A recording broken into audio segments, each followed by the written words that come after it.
boa noite, que bom que você... Eu acho que só pelo testemunho que a gente acabou de ouvir, a esquete, eu acho que já deu para você entender, né? Estamos iniciando a 5ª decisão, obedecer, 17ª semana. Você pode abrir sua apostila na página 187. João 14, 21. Quem tem os meus mandamentos e lhes obedece, esse é o que me ama. Aquele que me ama será amado por meu Pai. Eu também o amarei e me revelarei a ele. Destrua as justificativas. A gente viu aqui no testemunho que a gente acabou de ouvir. Não é diferente de mim e de você.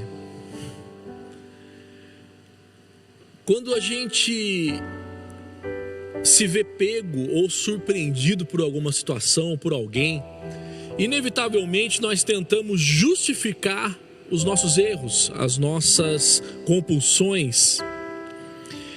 E eu lembro que muitas vezes eu tentei justificar as minhas compulsões. Eu lembro, por exemplo, quando eu era criança, passei muita privação na minha infância. Eu não tinha muitos brinquedos, graças a Deus nunca cheguei a passar fome. Eu fui descobrir o que é fome fazendo jejum. Mas eu lembro que as outras crianças tinham muitos brinquedos, tinham coisas, e eu pedia, meus pais não tinham condição de comprar aquilo para mim. Então eu ouvi muito não na minha vida. Depois da minha vida adulta, eu desenvolvi assim como a Amada que a gente acabou de ouvir, uma compulsão por compras. E tudo que eu nunca tinha na vida eu comecei a comprar. Isso depois de convertido já. E todas as vezes que eu era confrontado, ou pela minha esposa, ou por alguém, por ter gasto um dinheiro de forma impensada, eu usava isso para tentar justificar. Não, porque na minha infância eu não tinha condições. E eram muitas coisas, gente. Por exemplo, eu lembro que a minha mãe, quando eu era criança, passava uma mulher com um carrinho do Yakult. E a minha mãe comprava uma bandejinha de Yakult, não lembro se vinha 6 ou se vinha 7. Mas eu morria de vontade de tomar aquele Tafmaê. E minha mãe nunca comprava, porque aquele negócio na época era caro. O Tafmaê era mais caro que a bandejinha do Yakult. E minha mãe nunca comprava. Eu lembro depois de velho que eu fui ter dinheiro para comprar aquilo, comprei. Era ruim pra caramba, mas eu tomei só por vontade. Outra situação também que eu lembro da infância é aqui no interior de São Paulo, a gente chama a proteína que a gente come de mistura. E todas as vezes que a gente ia comer mistura era só no domingo. Durante a semana comia algum legume, alguma verdura. De vez em quando tinha um ovinho. Mas a mistura mesmo, a carne ou o frango, é só no domingo. E era uma garrafinha de coca de 1 litro para todo mundo. Depois que eu comecei a trabalhar em fábricas aos 14 anos já, que eu comecei a comer carne todos os dias, ou seja, comer a mistura todos os dias, desenvolvi uma compulsão alimentar também por essa conta. Até hoje eu tenho 41 anos de idade. Quando eu vou, por exemplo, numa churrascaria e o pessoal traz arroz, feijão, aquelas coisas assim, eu falo, pode levar tudo, cara. Eu vou no restaurante self-service, eu só pego carne para comer. E eu falo, não, arroz e feijão tem em casa. Então são coisas que marcam a nossa vida e que a gente usa dessas frustrações, desses traumas, essas coisas, muitas vezes privações que tivemos, para tentar justificar as nossas atitudes erradas no presente. Mas tem uma coisa para dizer para você: todas as vezes que você tenta se justificar, você está dizendo para Deus e para as pessoas que você não quer parar de errar. Já começou por aí. Todas as vezes que tentamos nos justificar, estamos dizendo para Deus e para as pessoas que não queremos parar de errar. Justificar-se não é apenas se esconder, é esconder o erro em si, é não querer tratá-lo, é fugir da resolução, é uma escolha da continuidade de relacionamentos rompidos, por exemplo. São muitos os argumentos as razões e motivos para justificar o porquê de não fazer, o porquê de não participar, o porquê de não mudar de atitude. Sabe aquelas pessoas que têm dificuldade de te pedir perdão, por exemplo? A pessoa pisa na bola, erra feio com você, te acusa injustamente. Aí ela percebe o erro, ela começa a agir como se nada tivesse acontecido. Ou você passa por isso ou você faz isso. É aquele negócio, a culpa é minha, eu ponho quem eu quiser.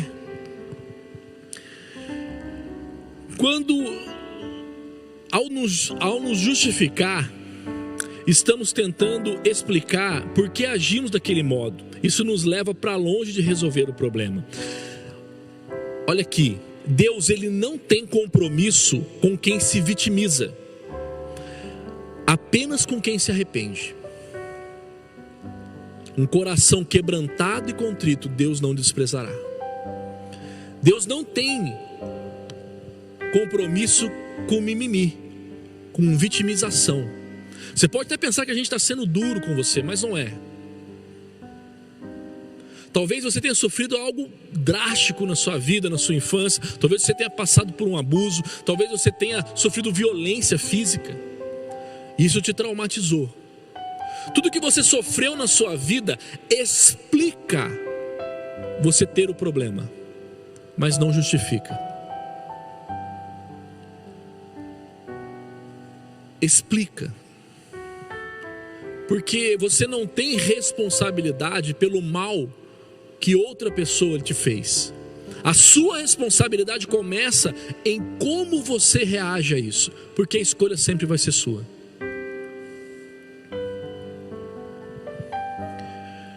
A gente precisa, muitas vezes, admitir o erro. Quando a gente erra, pedir perdão e procurar não repetir o erro.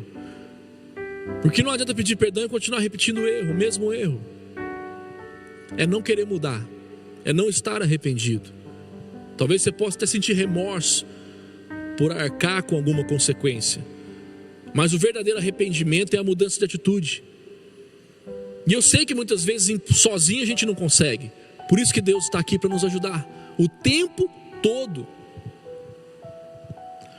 Há ocasiões onde a dúvida, a incerteza, a insegurança nos fazem tomar decisões baseadas no que achamos que o outro vai pensar, ou se vamos ou não agradar o outro.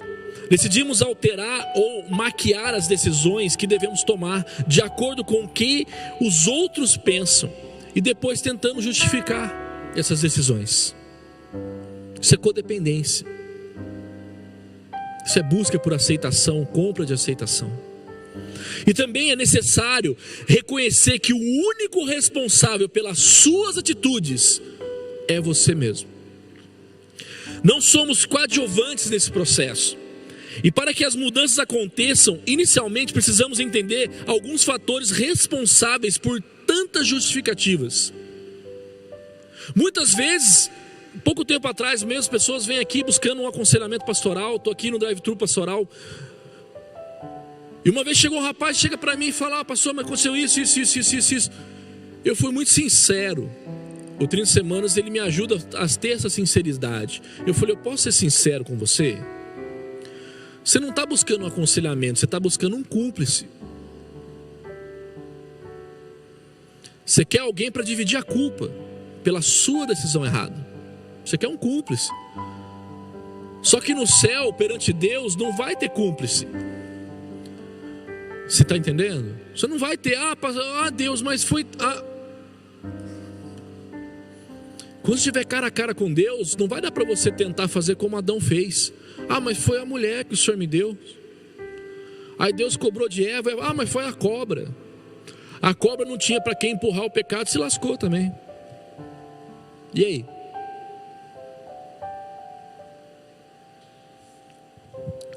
Primeiramente, vamos definir o conceito de justificativas. Temos lá um motivo, ou seja, razão, causa, argumento ou algo usado para comprovar ou provar a veracidade de um fato ou de uma ação praticada. E temos a desculpa, razão usada como pretexto para se esquivar de algo ou de alguém. Então Então sua justificativa pode ter motivo ou desculpa, mas não deixa de ser uma justificativa.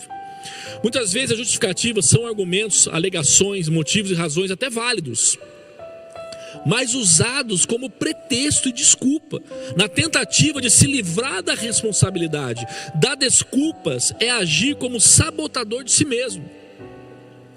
O Shiraz Chaminé, ou Chamini, analisou 10 padrões de comportamentos, os sabotadores, que impedem a realização plena do potencial de cada um. Essas atitudes demonstram diversas formas de como podemos dar justificativas. Vamos conhecer esses 10 sabotadores, ver se você se identifica com alguns, com um ou mais sabotadores aqui. Primeiro é o sabotador crítico. O principal sabotador, o crítico, encontra o tempo todo defeito em si mesmo, nos outros e nas circunstâncias, o que provoca ansiedade, estresse, raiva, decepção, vergonha e culpa. Exemplo: mas todo mundo é assim, todo mundo faz, isso não foi bom o suficiente. Temos também o sabotador insistente, perfeccionista. O insistente necessita de ordem e organização extrema, o que deixa ele mesmo e pessoas ao redor ansiosas e nervosas. Ele drena sua energia na busca da perfeição e vive em constante frustração consigo mesmo. Exemplo: isso é porque sou perfeccionista demais, é porque eu gosto de tudo feito da maneira correta. Temos em terceiro lugar o sabotador prestativo. O prestativo se obriga e se esforça para ganhar a atenção e a afeição dos outros, mesmo que para isso precise distribuir elogios constantemente. Assim perde de vista as próprias necessidades e se ressente da dependência dos outros. Exemplo: eu estava só tentando ajudar, eu faço tudo para todo mundo. Temos também o sabotador hiperrealizador. O desempenho e as realizações constantes são indispensáveis para o hiperrealizador. Assim ele fica refém dos resultados para ter respeito próprio, o que gera tendência ao vício em trabalho e perda de profundidade emocional. Ele é superficial, raso com todo mundo. Exemplo: eu tenho que fazer tudo, se não for eu, quem fará? Temos também o sabotador vítima.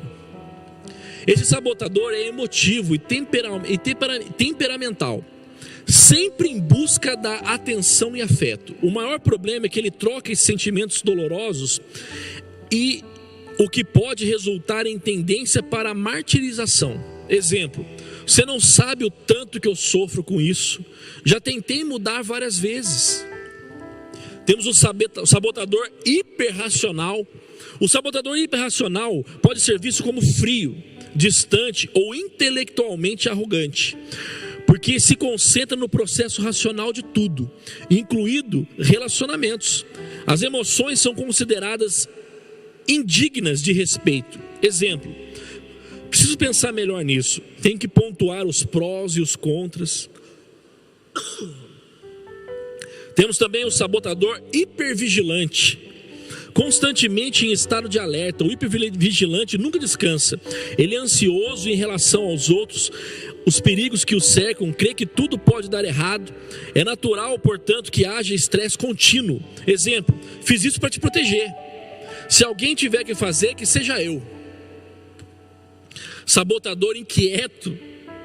O inquieto está sempre em busca de novas emoções, porque para ele ficar parado é entediante e a vida precisa ser intensa. Assim ele entra numa busca por novas atividades, já que as atuais nunca dão muita paz ou alegria. Exemplo: tudo isso foi rápido demais, eu nem pensei antes de decidir.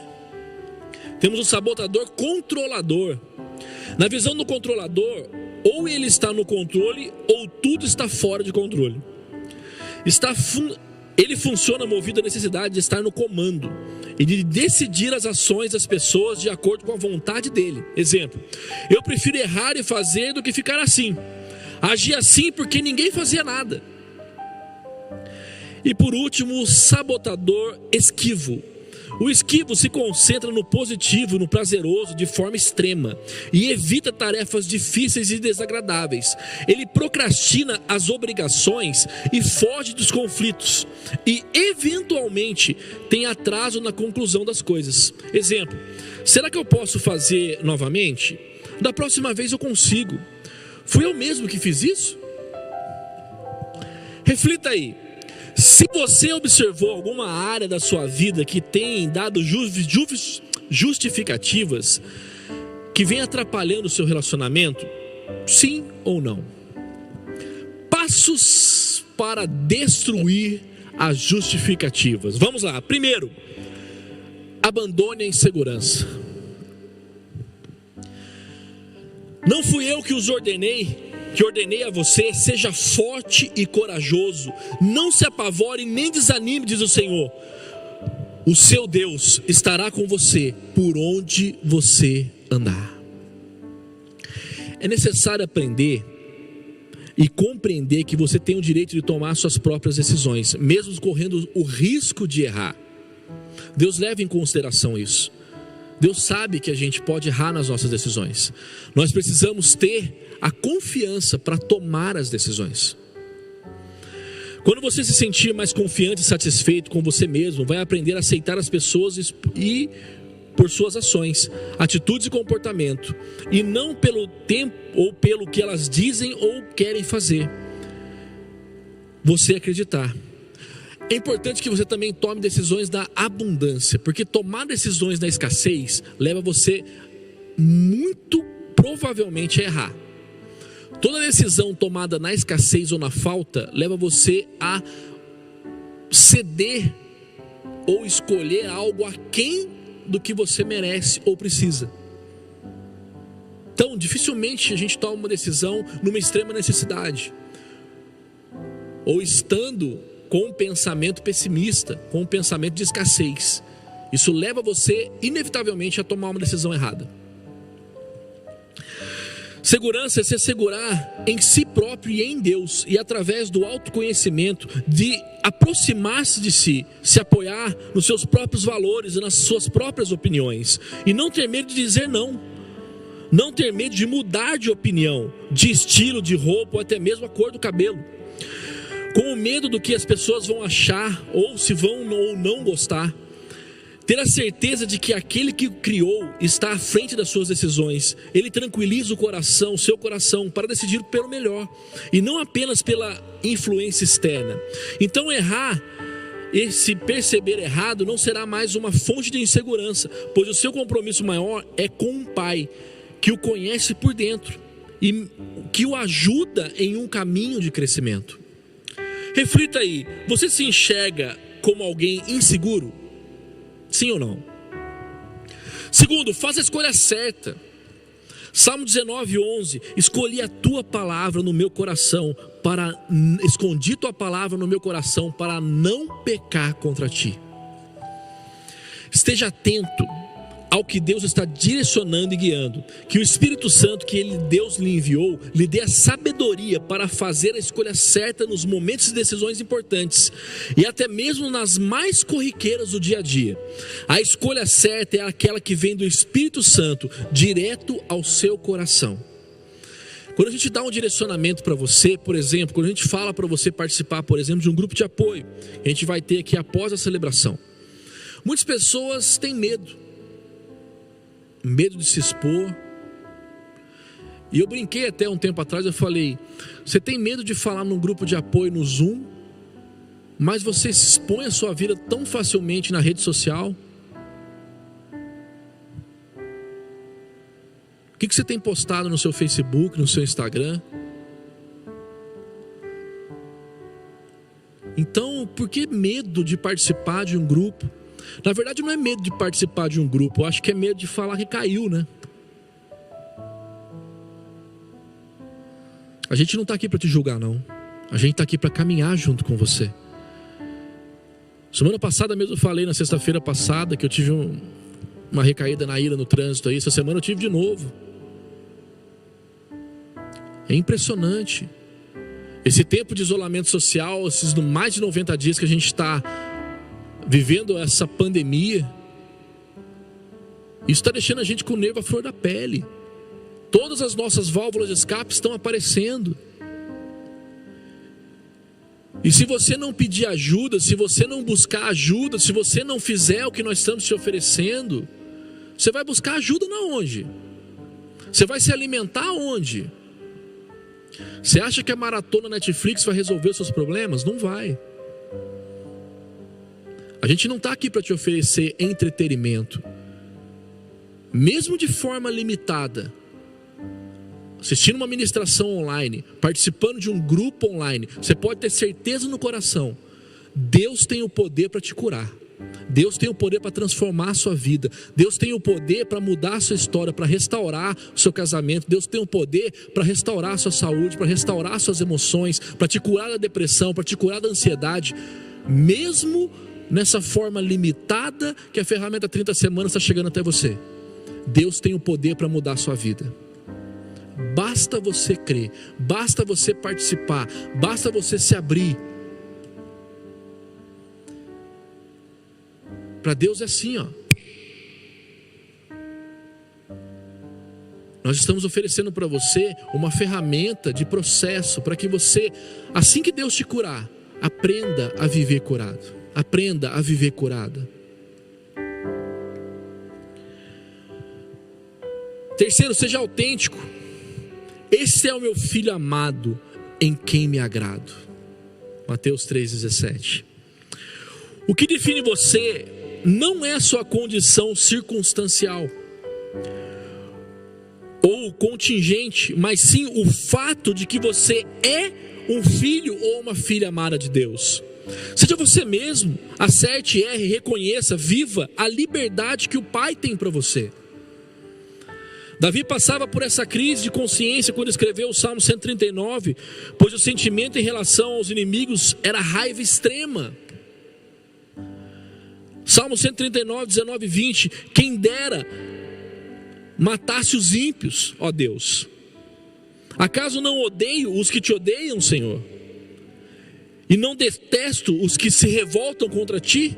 Tenho por eles ódio implacável. Você pode ser autêntico para com Deus. Deus, ele consegue suportar qualquer coisa que você tenha que falar para ele. Se tem alguém que não adianta você tentar mentir, tentar iludir ou manipular, é Deus. Ele não vê o que sai da sua boca, ele sabe o que está no seu coração. Então seja autêntico, abra o seu coração. Se abra na célula, no grupo de apoio. Nós estamos fazendo ao máximo para que você... Tem regras novas no grupo de apoio online. Você tem que estar com a sua webcam ou com a sua câmera do celular ligada. Você tem que estar de fone. Tudo para garantir o máximo da sua privacidade, da confidencialidade do que você está falando. Estamos fazendo o nosso melhor para te servir e para compartilhar com você a cura que estamos recebendo de Deus. Davi poderia esconder esse sentimento ou apenas expressá-lo e errar por causa da sua ira.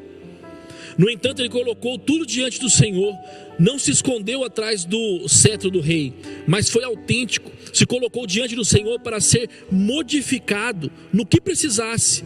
E a sua oração continuou. Salmo 139, 23, 24. Sonda-me, ó Deus, e conhece o meu coração. Prova-me e conhece as minhas inquietações. Vê se em minha conduta algo te ofende e dirige-me pelo caminho eterno. Abre seu coração para Deus. Qualquer um de nós, eu e você, se a gente abrir o nosso coração para Deus, falar: Senhor, sonda o nosso coração, vê o que eu estou fazendo de errado, vê o que eu estou pensando de errado, vê o que eu estou agindo de errado, e me ajuda a fazer a sua vontade. Como a gente viu aqui no sketch, não adianta você chamar Deus de Senhor se você não faz o que Ele te pede. Você ter Jesus como seu Salvador não vai te custar nada. É só você aceitar o sacrifício que Ele fez por você, porque já custou tudo para Ele. Mas você ter Jesus como seu Senhor vai te custar tudo. Você vai precisar obedecer os direcionamentos que o Espírito Santo traz ao seu coração. Eu vou precisar obedecer os direcionamentos que o Espírito Santo traz ao meu coração. Eu sou tão falho quanto você, sou tão pecador quanto você. O que faz ter o PR no meu nome aqui é um chamado. O que faz eu estar aqui ministrando para você é a graça e a misericórdia de Deus, não é merecimento. É a graça e a misericórdia de Deus que eu aceitei sobre a minha vida. Porque eu também sou pecador. Eu também preciso da graça e da misericórdia de Deus na minha vida. Mas eu me arrependo. Eu peço perdão pelos meus pecados. Eu busco não fazer mais. E eu estou aqui constantemente buscando cumprir o chamado de Deus, o propósito de Deus para a minha vida. Eu não tenho nada mais especial do que você. O mesmo Espírito Santo que habita no meu coração está no seu. Decida ouvir e obedecer a voz de Deus, o Espírito Santo na sua vida. Para concluir,